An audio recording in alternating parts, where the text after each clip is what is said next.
Good people, welcome to another episode of The Art Beat, where we discuss all things art, which we believe to be the heartbeat of our community. I am your host, Cliff Latham, and I got my co-host with me, Graylin Early. What up, bro? Man, what's going on this morning? Man, what's good, man? I'm excited about today, man, for another episode for us to kind of just share what's on our hearts as it relates to the arts. Okay. Today, man, we're going to get into a good discussion. Some things that we've been talking about for quite some time, just personally, on and off camera. Today, man, we're going to get into the art of finishing. Ooh, The okay. art of finishing, right? Let me just jump all the way out there, right? I know a lot of people get excited to start a thing. A lot of people get excited to do the groundwork and start to build a framework of starting something new. But what happens? What keeps us from completion? What stops us from crossing that finish line? What's your thoughts? Uh, I think there's a lot of things. There's fear. There's lack of discipline and just all right. Seeing it through.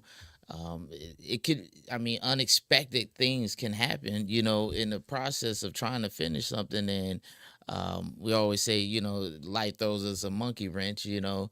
We better make something out of it, screw some bolts down or something Yep. with that thing, Give you right? lemon, make lemonade. Yeah.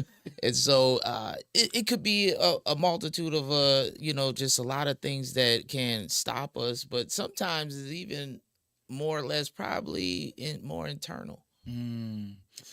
See, I think you kind of put me on the spot right there because I love to start something.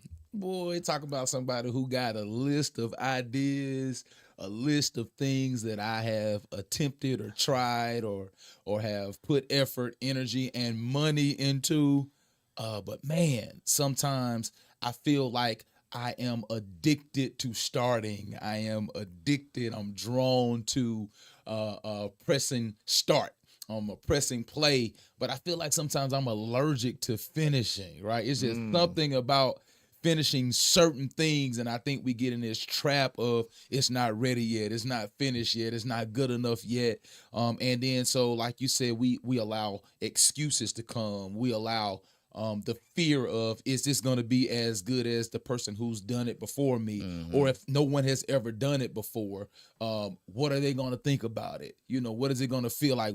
What are they going to think about me for, Those critics. yeah, yeah, Yeah, yeah.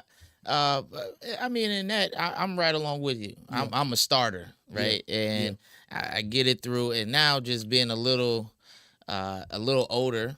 Before, it was just starting a lot of things, and just all these fires I had, and it wasn't even mounting to anything yeah. really. And so, looking at that, I kind of had to just take a step back and just say, man, simple things, and formulate a process of just even just checking a box, Wow. like write it down. So some self accountability. Yeah, because Yeah, I start a lot of things, and if I need to finish, even in my day job, yeah, you'll see boxes yeah. next to tasks or whatever. I have to check those off.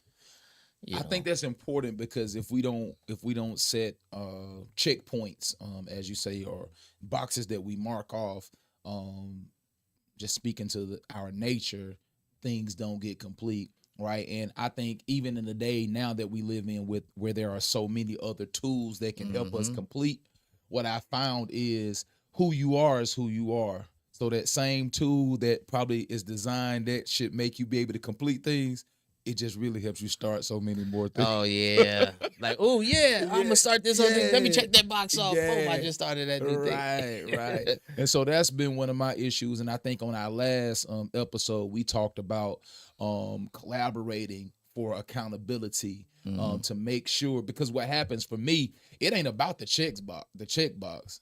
It's about somebody else knowing the checkbox exists, because if I got the checkbox, I ain't got to check it off. I can Right. just be like, well, I'm gonna get to it, It right? didn't happen, Yeah, yeah. yeah. So when we talk about the art of finishing today, I think we have to make sure that we are strategic with starting, right? And so one of the things, you didn't say it, but I heard you say it in my mind, right, is basically being more intentional about the things that you start, right? When Hmm. you know, when you can acknowledge, listen, I have this flaw, and what we got to do is be honest, like starting and not finishing is a flaw, right? And so I have this tendency to embark on these great adventures or what have you, but my ability to complete is not as strong. So therefore, I have to be intentional on what I start, Hmm. so that I don't overload or overwhelm or overtask myself, and then I get robbed of completion.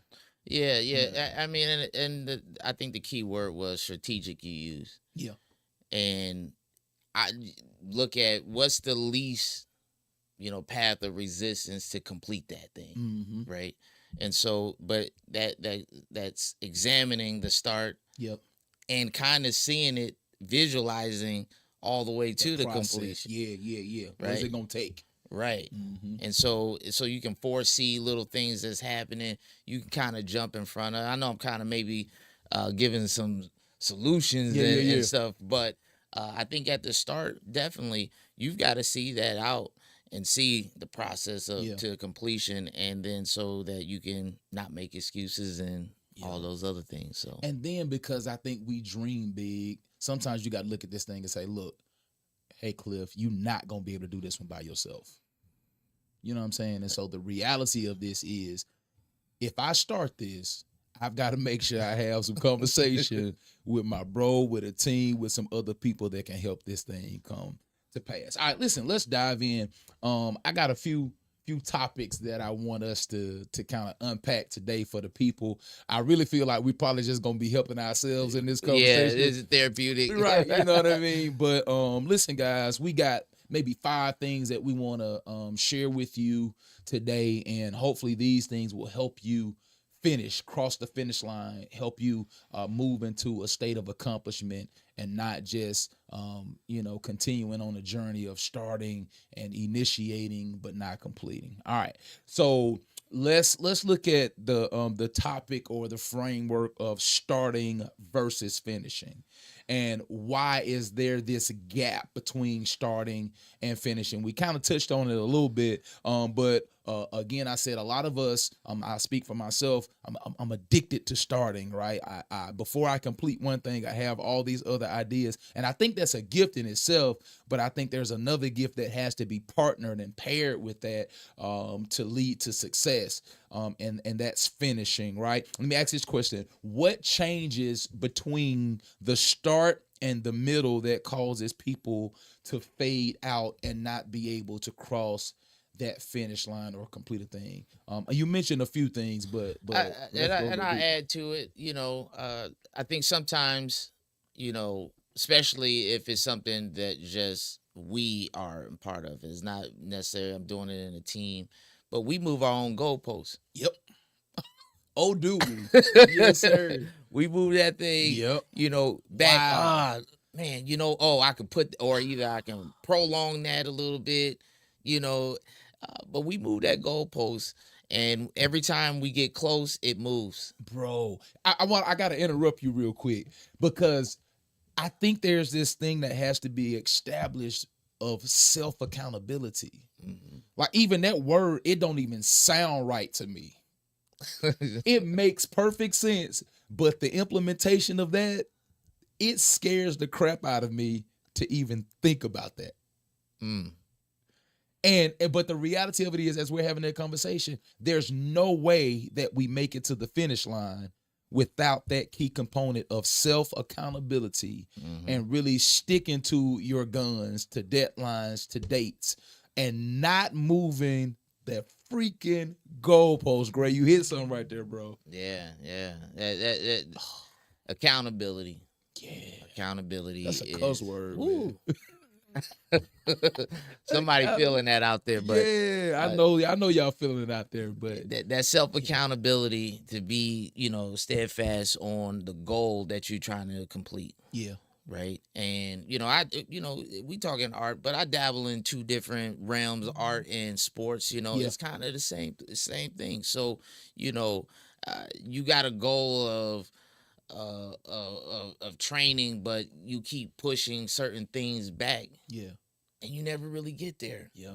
Keep And snacking. and people say like, man, why I'm not seeing the results like other Mm, people? yep. It's because, you know, not having that word, Those inconsistencies. that accountability. Yeah. All right, so let's go to this Ooh. next one. And this one, even as I'm reading this, I'm starting to get nervous, right? Because this is where a lot of my problems lie in this next subject matter, and that's excuses versus reality. Excuses versus reality, right?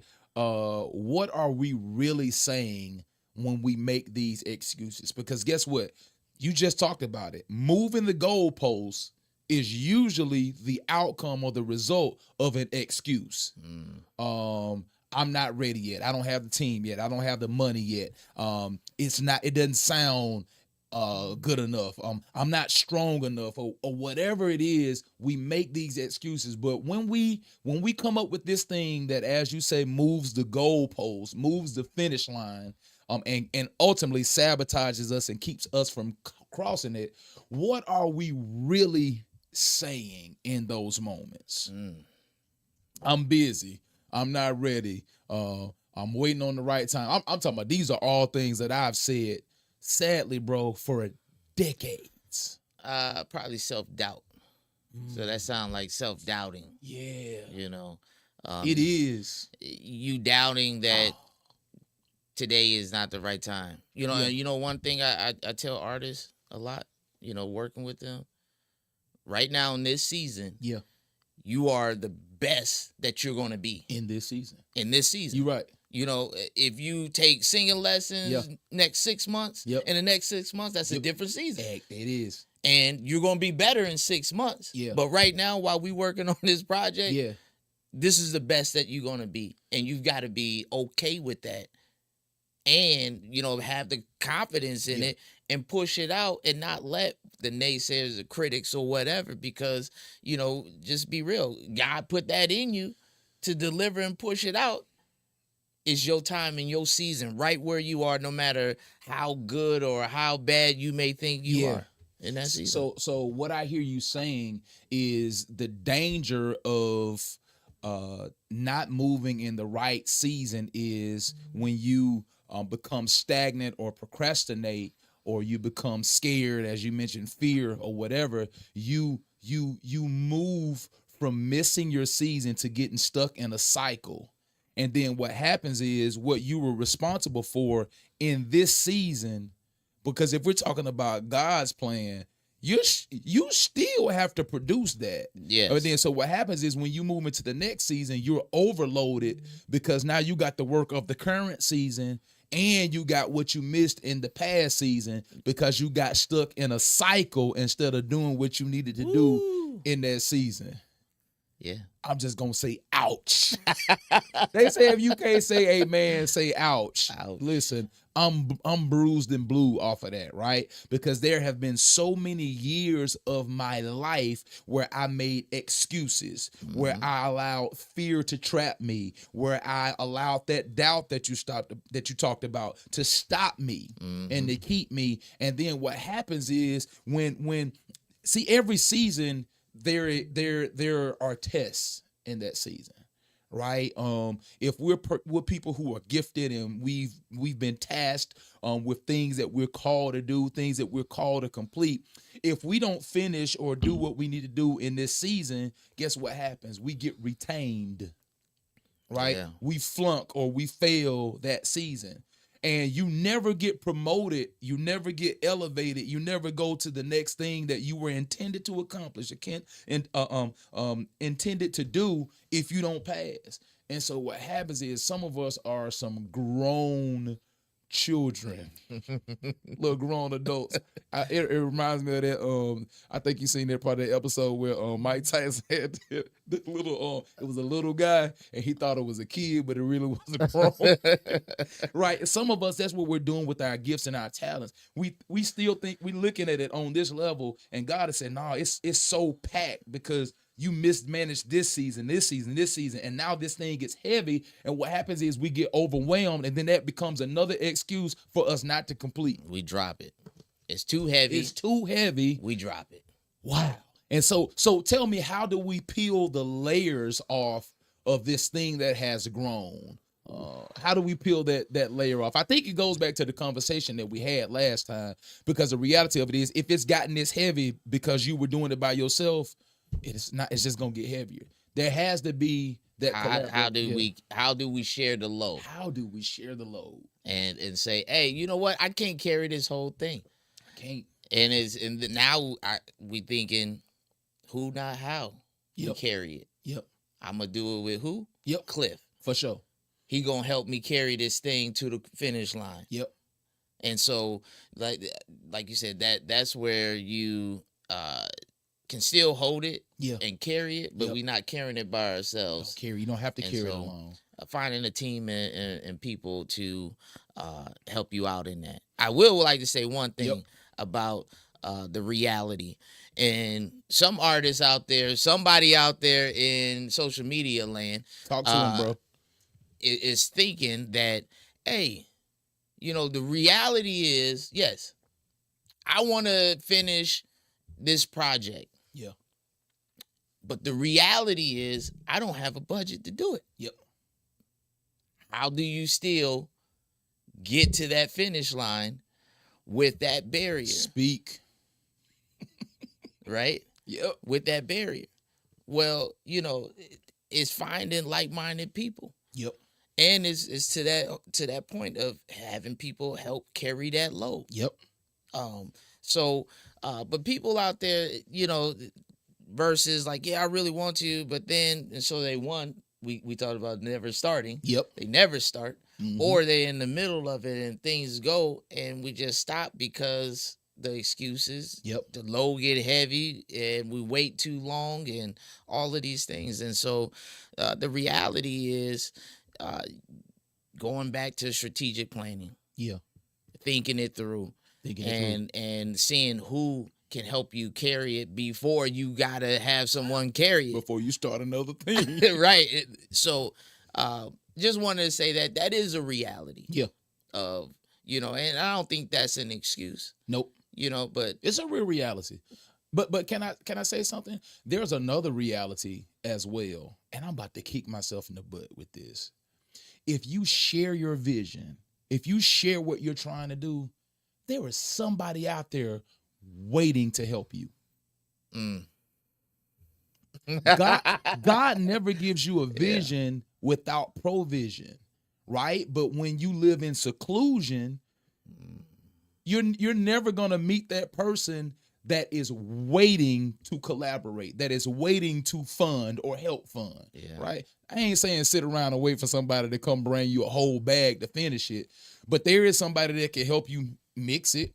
There is somebody who can help record it or help whatever the case may be. But sometimes when we think about our art, we think of it as hours. And the reality of it is, it's not about what you have, it's about getting what you have out. And so what happens is we have to share, we have to write the vision and make it plain that they who read it may run and help accomplish that thing, right? And so what we've got to do is not be so selfish, so self-centered, and think that it's ours. Because we get I'm sensitive Yo, about my stuff. You oh, know what I mean? And because I've had some experiences where people have tried to mess over me and steal from me music and different things like that, mhm, I'm very guarded. But what I realized in this season is, man, that was a trick from the enemy to plant a seed of fear and distrust within you so that you would not collaborate in such a season now when you don't have the reality, I mean, the resources or the capacity to complete this thing by yourself. And so what happened was there was somebody that God knew 30 years, or the devil knew 30 years down the line when you really needed to do something. Let me plant this seed of distrust in him so that when it's time to do the thing that God called you to do, yeah, that's another ouch. ooh, yeah, Right. All right, ouch. let's move on. All All right, right, so we got you take the next one, bro. okay. Oh Lord. Perfectionism Oh God. Come on with it. is a trap, not a standard. Yeah. Waiting for perfect keeps projects locked up. Man. So the question is, what at what point does refining become fear? I guess I should have read that one before I asked you to. Man, bro, I'm gonna let you in something. I have a project that I've been working on for over 20 years. I have a project that I've been working on for over 20 years. I started writing this project probably 22 years ago. And then I finished it in 2016. Finished recording all the vocals, music, and everything. So, but now you know, like I do, when we talking about this thing of perfection, when now you listen to something that you recorded 10 years ago, you want to tweak it because you like the sound needs to be current or the mixing or all these type of things, right? And so sometimes we can chase perfection and we can chase, oh, it's got to be this, it got to be that, and it robs us of completion. One of my favorite projects is Ty Tribbett's first project called Life, and Mm. he hates it. And when you listen to it, it's so dope, but it really ain't mixed that good. Like the mix, it's not even great at all. Like it is not, but is it's still one of my favorite albums, probably of his Mm. 8 to 10 albums that he had. And so what my wife said to me last year, we were talking and I was telling her about something I wanted to do or something that I was trying to do. And she was like, well, you know, you want this perfect mix and you want these caliber of musicians or these caliber of singers on your project. She's like, well, if you put what you got out, then the people who are assigned to you, they can hear it. Maybe they'll come find you. Ooh. She Ooh. banged me on that, right? Yeah. And so a lot of us, we're chasing perfection when the reality of it is, man, now get it to the best quality that you can, but quit making excuses and get it out. Live. You know, because we know now in the industry, it's not about the quality. You right. It's not about the quality. To some. Right.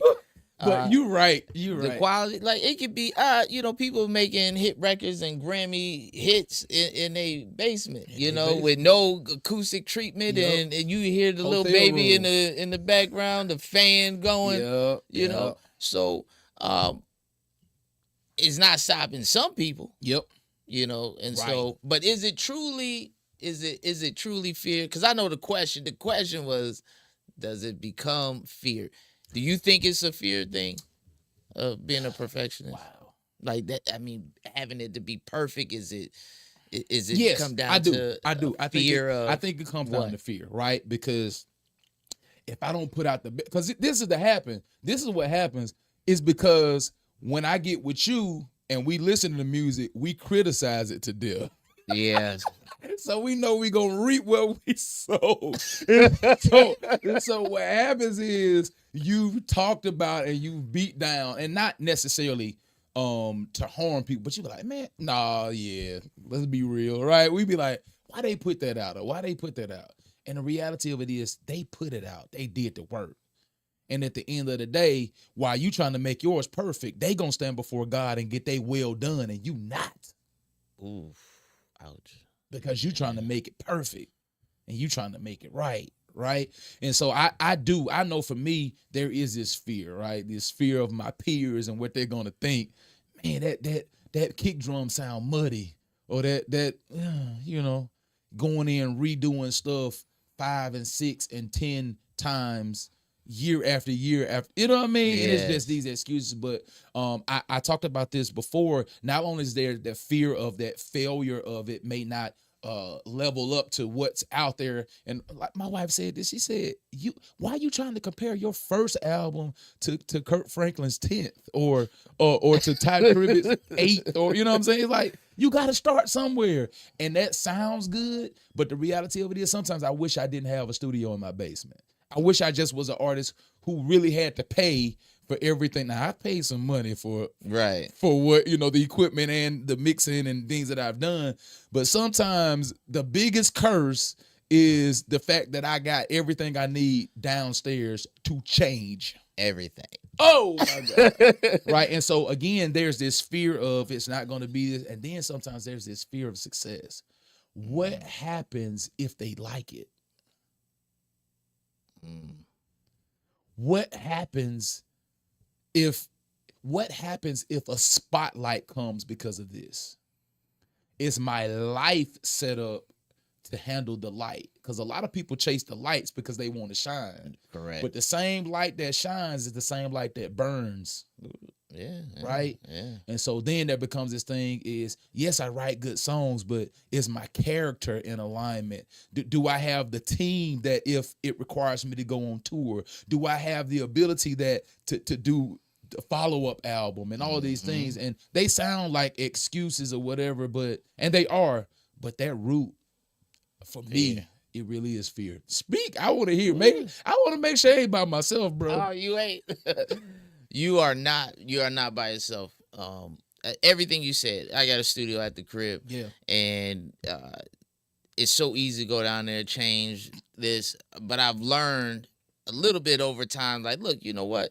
I'm going to get it to a point, and then I'm going to drop it off to somebody else to master it, Yeah. you know, and let them. Done. You know, now, if they say, hey, you need to change something, yeah, then I'll change something. Yeah. You know, but if they like, nah, it's good, and it, you know, it's fine. And because I'm hearing, you know, when you listening to what's out there and you start to compare, you're like, oh, there you man, yeah, it's. I got to get in the ballpark. Now, some people like it super clean. Yep. I don't like my tracks and stuff super clean. Yeah. I'm okay with it to be a little dirty and grimy and gritty on it. Yeah. You know, so but that's just taste. Yep. Right? And it's all about, I think it's all about your taste and are you achieving what you want to achieve at the end of the day?